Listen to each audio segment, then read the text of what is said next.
Hi, എൻ്റെ പേര് ദീപ്ന. ഞാൻ BMS സ്റ്റുഡന്റ് ആണ്. നിങ്ങളൊരു BMS സ്റ്റുഡന്റ് ആണോ? എങ്കിൽ നമ്മൾ ആദ്യം നേരിടുന്ന ഒരു പ്രശ്നമായിരിക്കും സ്ലോഗാസ് പഠിക്കുക എന്നുള്ളത്. എനിക്കും തുടക്കത്തിൽ സ്ലോഗാസ് പഠിക്കാൻ നല്ല ബുദ്ധിമുട്ടായിരുന്നു. യൂഷ്വലി കോഡ് യൂസ് ചെയ്താണ് ഞാൻ പഠിച്ചിരുന്നത്. അപ്പൊ അങ്ങനെയാണ് ഞാൻ ഡോക്ടർ പ്ലസ് ആപ്പ് കണ്ടത്. ഡോക്ടർ പ്ലസ് ആപ്പിന്റെ ലേണിംഗ് മെത്തേഡിനെ കുറിച്ച് പറയുകയാണെങ്കിൽ അവർ സ്ലോഗാസ് പഠിപ്പിക്കുമ്പോൾ കോഡ് രൂപേണയാണ് പഠിപ്പിക്കുന്നത്. തികച്ചും നമുക്ക് മനസ്സിലാവുന്ന രീതിയിൽ, എന്നാൽ നമ്മൾ പിന്നീട് മറന്നു പോകാത്ത രീതിയിലാണ് അവർ നമ്മൾ സ്ലോഗാസ് പഠിപ്പിക്കുന്നത്. പിന്നെ അവർ ഓരോ ചാപ്റ്റേഴ്സിന്റെ കൂടെയും previous year question papers attach ചെയ്തിട്ടുണ്ട്. ആ പ്രീവിയസ് ഇയർ ക്വസ്റ്റ്യൻ പേപ്പർ നമുക്ക് റെഫർ ചെയ്യാനും പഠിക്കാനും കുറച്ചുകൂടി എളുപ്പമായിട്ട് എനിക്ക് തോന്നി. അതുപോലെ സ്ലോഗാസ് നമ്മൾ ഒരിക്കലും മറന്നുപോയില്ല. സാധാരണ നമ്മൾ സ്ലോഗാസ് പഠിച്ചു കഴിഞ്ഞാൽ വേഗം മറന്നു പോകും. പക്ഷെ ഈ കോഡ് യൂസ് ചെയ്ത് പഠിക്കുമ്പോഴുള്ള ഗുണം എന്ന് പറഞ്ഞാൽ നമുക്ക് പിന്നീട് റീകളക്ട് ചെയ്യാൻ വളരെ എളുപ്പമായിരിക്കും.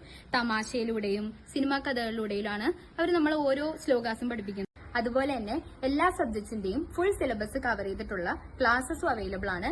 ഇവരുടെ തന്നെ ഹാൻഡ് റിട്ടൺ നോട്ട്സും അവൈലബിൾ ആണ്. നമുക്ക് എക്സാം പോയിന്റ് ഓഫ് വ്യൂവിൽ അത് വളരെയധികം ഹെൽപ്ഫുൾ ആയിരിക്കും. Anyway, thank you doctor plus.